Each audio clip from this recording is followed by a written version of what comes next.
Hello and welcome to another episode of You Skip That. I'm Dan Clark. And I'm Alex Grace. This is the podcast where we as friends introduce each other to movies that everyone hasn't seen. Today is my day, my episode, my week even, and we're going a little more modern than I think we have in a while. Yeah, probably. We're going back to 2018.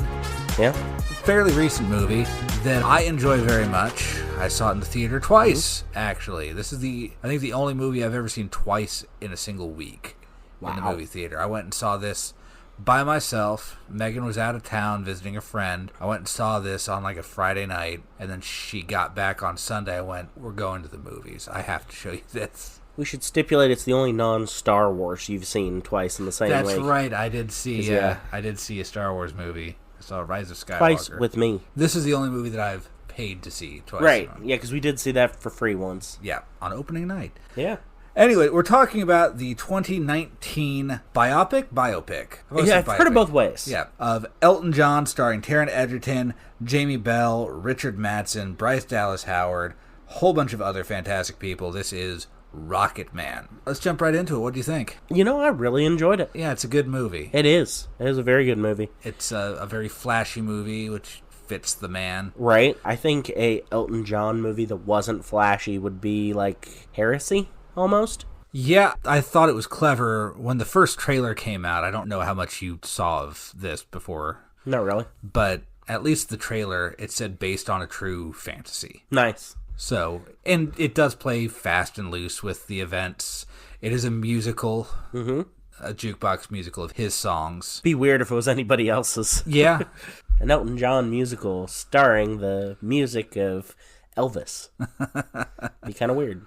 Elvis does feature briefly. Yeah, there is. Not as a character, but yeah, he's referenced. And they do play kind of fast and loose with when songs were written in terms of him playing them and all that. And it's just not that kind of movie where you stress out about that all that much. It's more about the vibe that you're getting, the tone of it, what the songs say about where he is in life. Because shortly after he gets to the States, they do Tiny Dancer. Right. Which I know was later. Yeah. I mean, there is the part where he plays a few bars of Candle in the Wind when he's still kind of a kid, basically. Before he's released the first album. Yeah, before he's released his first album. That's right, yeah, he was playing it for the record producer. Yeah, right. So he was an adult, but... He does play Saturday Night's All Right for Fighting when he's a kid. Yeah. Despite the fact he hasn't met Bernie Taupin yet. Right. So I'm glad you liked it. I did. It was very flashy, of course, you know. I like Elton John's music. It's some of the first non-Disney music I remember being exposed to as a kid. And some of the Disney music you remember being right, exposed true, to as yeah. a kid. He did the music for Lion King. Lion King, yep. But yeah, I remember going on a road trip and Dad had made a mix. Can't remember if it was a tape or a CD at this point. I can't remember where we were technologically. Right. But Elton John featured heavily in that. Nice. And some deep cuts, too. My first other than Lion King, of course, was one of the first CDs we got was Elton John's Greatest Hits Volume 1. Yeah.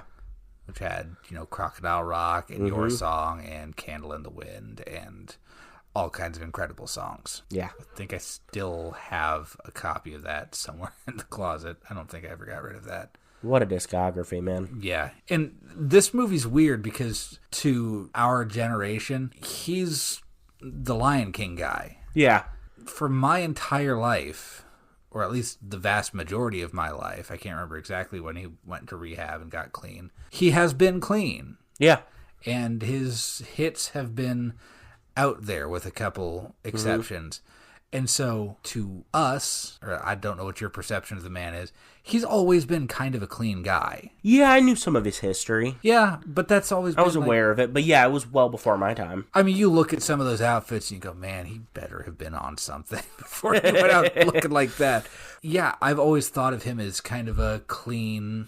he's the guy that did Crocodile Rock, which is just a song you hear at the roller skating rink or something like that. So it's weird seeing him doing all of these, living to excess, because that's not how he's been during our lifetimes. Right. The movie covers his entire life from childhood through to rehab, really, when he gets clean. It kind of skips pretty quickly through his childhood. Yeah. That was one thing that I noticed this time while watching it. I'm like, wow, they just kind of, okay, now here he is 5, now he's like 10, and now we're at adults. But I don't think I've ever seen a biopic, sure, that doesn't do that. Right. I mean, even like the spoof ones do that. Mm-hmm. Yeah, Walk Hard. Yeah. It's like, we'll give you a quick 5-10 minutes, give you an idea of what they were like as a kid, what their home life was. Show you where some of the trauma comes from. And he does have that. Whoa, does he? Yeah. And then you get to when he's an adult and he meets Bernie Taupin and they start making music together. Yeah. Once it gets there, it slows down and becomes a proper movie and not just a greatest hits. Not that the early parts are done poorly. No. And it's all framed around him being in rehab and telling his life story to the group, which is an interesting framing device. Yeah. Which I enjoyed. I really liked the progression as he was telling the story, from starting out as big flamboyant Elton John, covered in sequins, dressed as the devil. Yeah. Complete with wings and horns. Wings and horns and everything. And bit by bit, as he starts telling the truth and being honest about how he got where he is, it all gets stripped away until at the end he's sitting there in a tracksuit. I thought that was kind of a neat device. A sequined tracksuit. Yeah, he's still Elton John. Yeah. Yeah, it goes through him choosing his stage name. He was born Reginald Dwight, and picking Elton John, and meeting up with Bernie Taupin and writing songs with him, moving in with him, and then them having to move in with his mother and all of that. And it's fairly unflinching in the details. It does not make him out to be a super nice guy through a lot of it. No. Especially towards the end. It's kind of surprising that usually this is the kind of biopic that you see after the person has died, and a lot of stories have come out. I was just thinking that, yeah. He's alive. He was involved in the making of this movie. In fact, he did the music for another song at the end of the movie. He fully signed off on this. He's like, just go ahead. Get it out there. Warts and all. Yeah. That's brave, man. Yeah. That's really brave. Though really, knowing what I know of Elton John, it's not terribly surprising that he'd go, do it, just don't make it boring. Yeah. You can make me out to be a jerk, just don't make me out to be dull. Yeah, and he's not. He's not. It's an interesting way of depicting him because it's all from his point of view, and it shows him blaming people a lot. Right. But it also never makes a secret of the fact that he's wrong.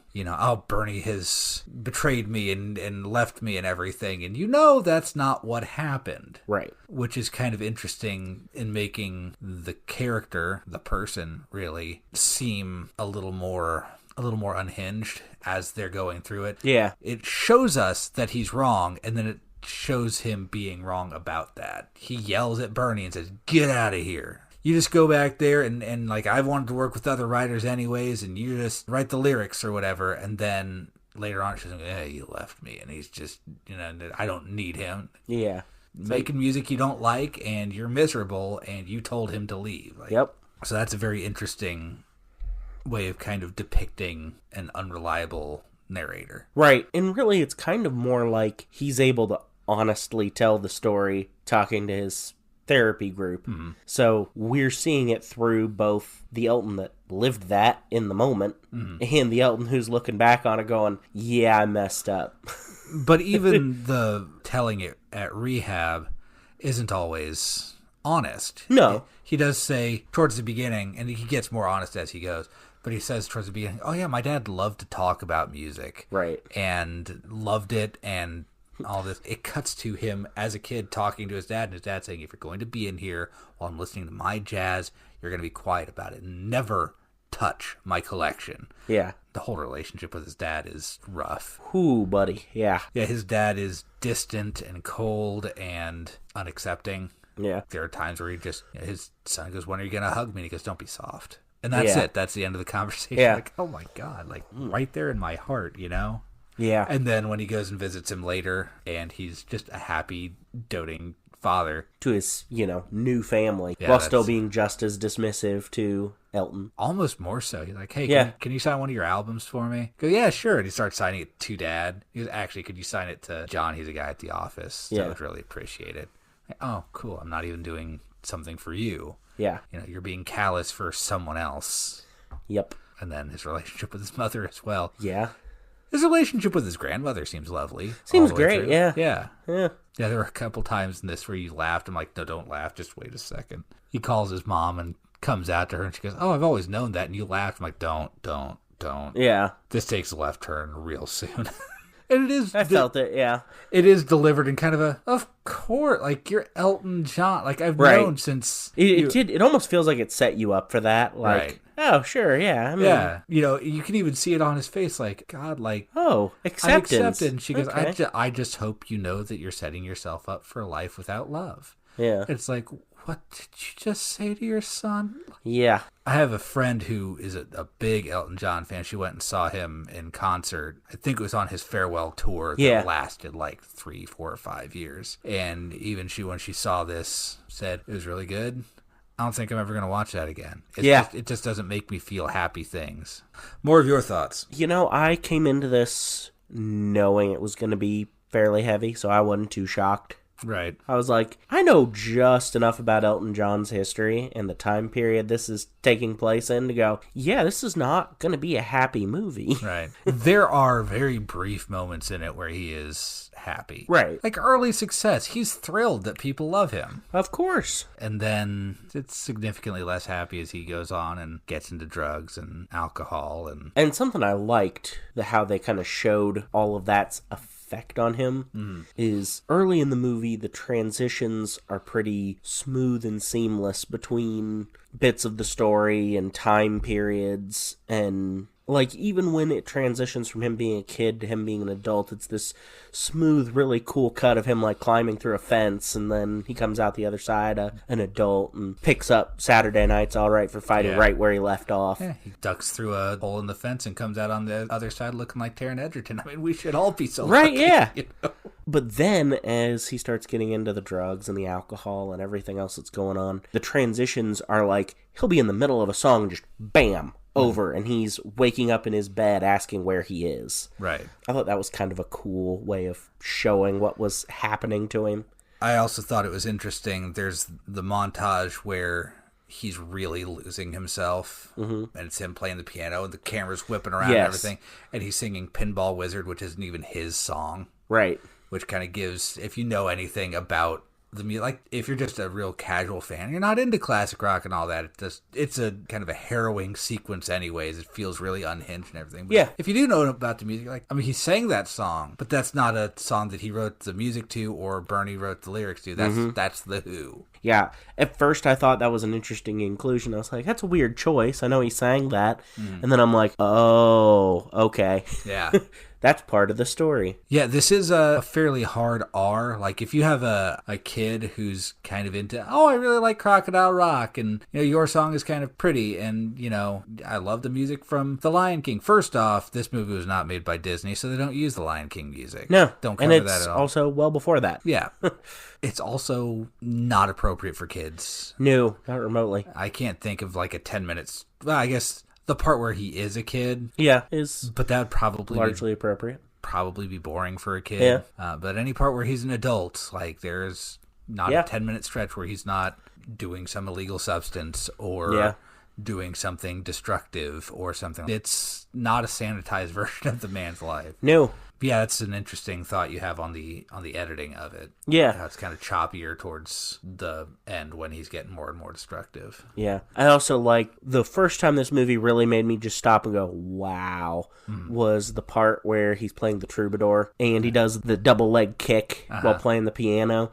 And time just stops. The whole place is levitating, floating with him. Yeah. It's really cool. Yeah, they do some weird stuff visually. Yeah.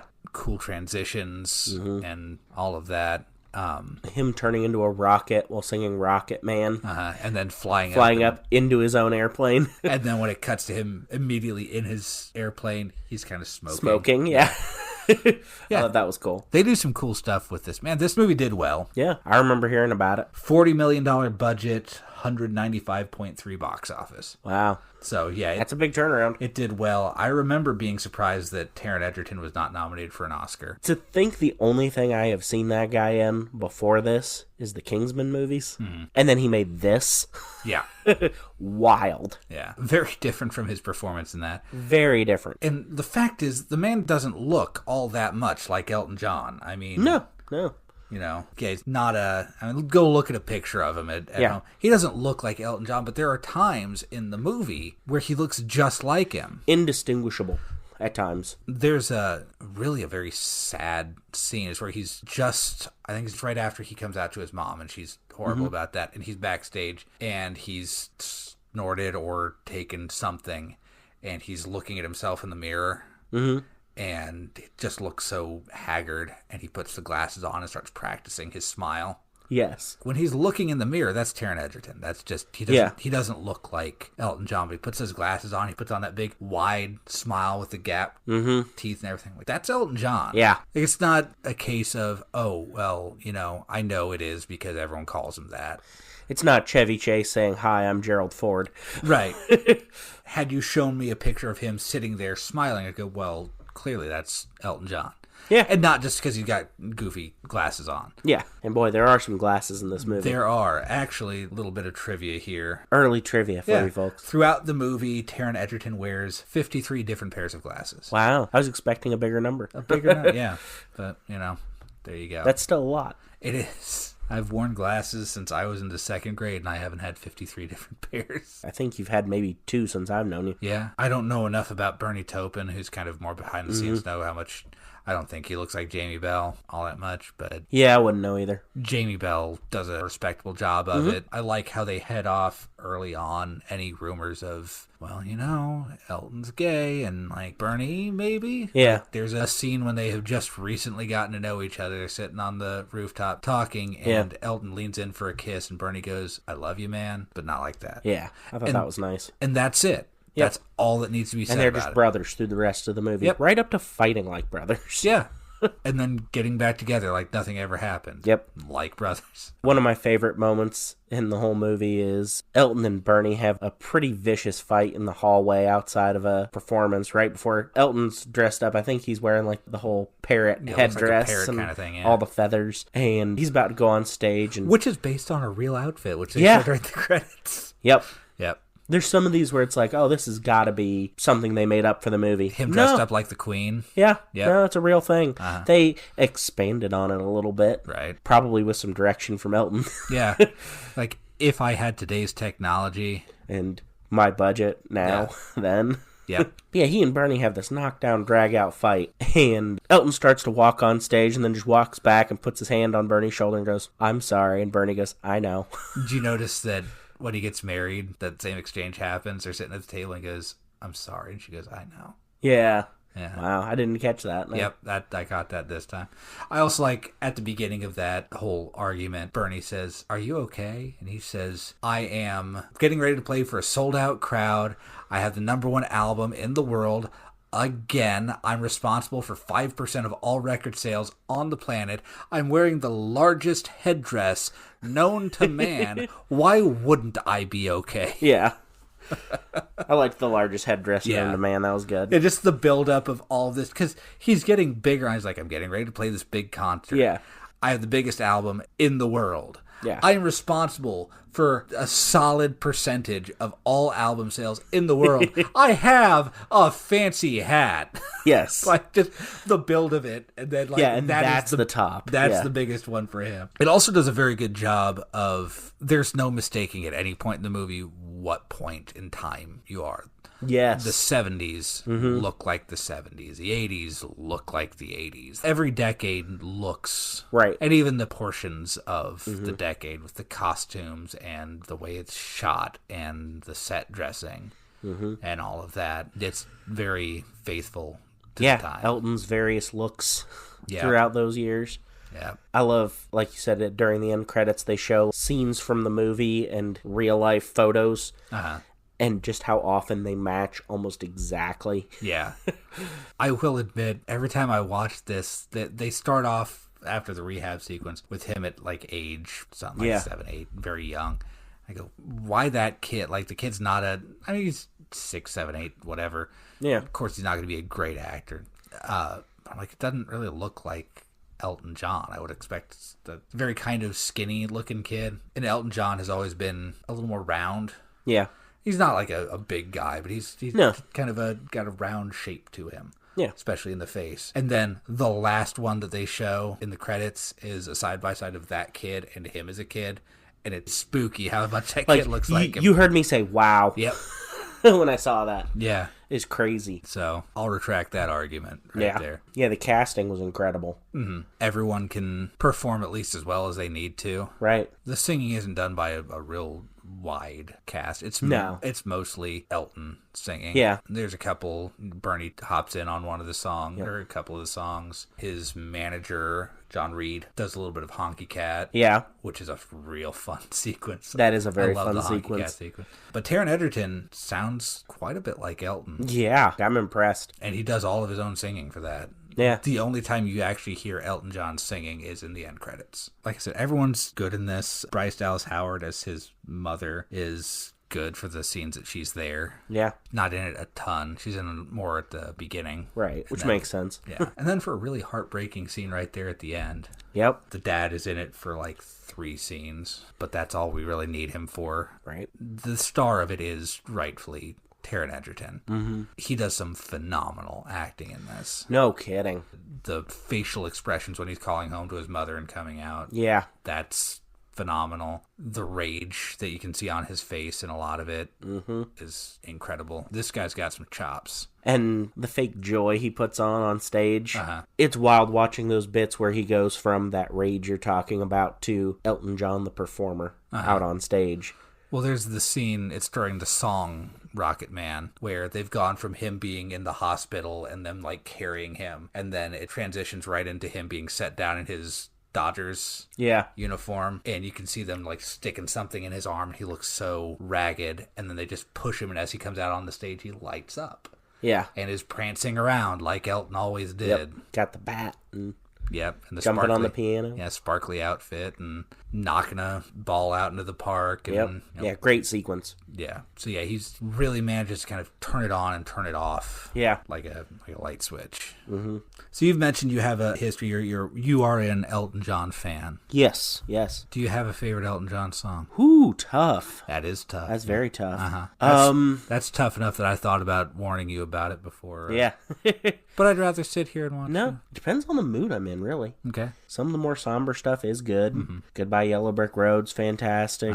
A deep cut that my dad always liked was Roy Rogers. Okay. That's a little bit more melancholy, too. Love those. Then, of course, you got the fun stuff. I'm Still Standing. You makes a great appearance at the end of it. Great appearance, and like a faithful shot-for-shot remake of that music video. Part of that's because... Part of it is the music video. Yeah, they didn't want to recreate it. They just green screened him into... Yeah. It's amazing, though. Saturday Night's All Right for Fighting. Amazing. Crocodile Rock. Yeah. Just so many great songs. Yeah, there's a reason he's a legend. Yeah. I think my favorite is, and I was thinking about this during the movie, Don't Let the Sun Go Down on Me. That's a good one. It's a great song. Something about, the whole song is about him kind of begging for mercy. Yeah. It's a very raw, kind of naked song. I've always loved it. I like Border Song, which makes a brief appearance in the movie. Saturday Night's All Right for Fighting is always fun. Someone Saved My Life Tonight is... Yeah, he's just got so many great songs. So many. I don't know a lot of the deep cuts. Yeah. Billy Joel, I could tell you every word of every song he's ever done. Yeah. But, yeah, Elton John, I don't get real into the deep cuts. But even his just hitting his greatest hits, there's all-time greats there. Don't have a ton of trivia on this one. I've already gone over most of it. Yeah. But we do have some alternate casting. Okay. For the role of Elton, who's the only one I have alternate casting for, Tom Hardy was attached for a bit, and then scheduling just didn't work. Yeah. I mean, I could see it. He's got chops. James McAvoy was attached. I could see that. Daniel Radcliffe. Yeah. A lot of those sound like they look a lot more like Elton John than Tom Hardy does. Daniel Radcliffe is too tall and lanky. This is true, yeah. I don't think I would. McAvoy would have been good. Yeah. And then Elton's own choice, who played him in a music video at one point, and I think was actually attached years ago, Justin Timberlake. Huh. Who does not look a bit like Elton John. Not a bit, no. It doesn't sound like him either. I can't imagine. Yeah, the music would not have been the same in this at all. Though, I mean, he's a talented guy. Oh, he is. It would have been good. He might have been able to bring something to it. Dig down and bring the Elton out. Yeah. So. And instead we got the Kingsman guy, and it ruled. It was incredible, yeah. That is, I will admit, that's one bit of casting. When I heard it, I went, I don't know if the Kingsman guy is the guy you want to get for that. But generally, when I say that, I'm wrong. Yeah. And I'm fine with admitting that. A real big one for me was, I remember going, really? The Brokeback Mountain guy for the Joker? Yeah. I don't know about that. Pretty Boy from Knight's Tale? And that's like my favorite movie. Mm-hmm. Largely because of his performance. Because of Heath Ledger's performance as the Joker, which is incredible. It is. Won him an Oscar. Posthumously, but it won him an Oscar. Yeah. I'm happy with the role, the way that Taron did the role. No kidding. It does feel like he did kind of a mixture of bringing himself to it, bringing his own spice to it, and being true to the man. Yeah. Yeah. Yeah, a lot of respect to it. It was a really good performance. Yep. Any other thoughts before we wrap it up? No is an acceptable answer. No, I would like to see more biopics like this. Oh, one other bit of trivia. While they were filming this, they were briefly talking about having, because Elton John was actually really good friends with Freddie Mercury. They almost got Rami Malek to come on. That would have been cool. It was the year before he was in Bohemian Rhapsody. I don't know if they didn't do that because of time, because they thought it'd be distracting, because there were parts of Bohemian Rhapsody that weren't super well received. Yeah. So Rami Malek was... largely acclaimed. Not part of it. Yeah. A lot of people liked him. Yeah, I mean, he won an Oscar for it. That's not always a sign of universal acclaim. Right. But this was praised kind of in the wake of Bohemian Rhapsody as being a fairly uncompromising view. Yeah. Rami Malek was almost in this as Freddie Mercury. So. That's wild. Yeah. You just reminded me of that when you said that you'd like to see more stuff like this. Sure. I'm trying to think of any other biopics that I know of that, I mean, obviously not musicals, but few of them are. Yeah. I'll take a look on down my list, see what we got. There we go. Yeah. But we're going to do something a little different next week. Yeah. Shaking it up, folks. Yeah, we're not going to do a movie next week. We're not. What we're going to do, you'll have to tune in next week to find out. Yeah. Or just wait for the alert to pop up on your phone. True. But it is going to be something a little bit different. We hope you like it. I'm sure you will. Whether or not you do, you should let us know. Give us a little feedback on social media. And that's my segue to you. Wow, that was a great segue. I know. Perfect transition. I'm incredible on occasion. Yeah, I guess. Sometimes. Mazel tov. Okay. Anyway, we're on Facebook. Search up "You Skipped That" with a question mark at the end. You'll find us. There you go. We're on Instagram, Threads, and TikTok, whether or not that's still around by the time this airs. We'll see. If it's not, you can have a good laugh at the fact that I just mentioned TikTok. If it's not around, you should have checked us out before it went away. Yeah. We were incredible on there, and you missed it. We were fine. They can't check it now. Oh, that's true. We were amazing. Incredible. We were amazing, and you missed out. Perfect recovery. Yeah. Perfect recovery. But we're on all three of those. You skipped that. Three-ish. You talked over the dang tag, man. We are professionals. We are. You skipped that. All one word. No punctuation. No capitals. There you go. That's where you can find us. Yeah. And please do. Yeah. Come hang out. Do different stuff on each of them. And it's true. It's party. It is. Yeah. But until then, I'm Dan Clark. And I'm Alex Grace. And this has been You Skipped That. Bye, everybody. Bye.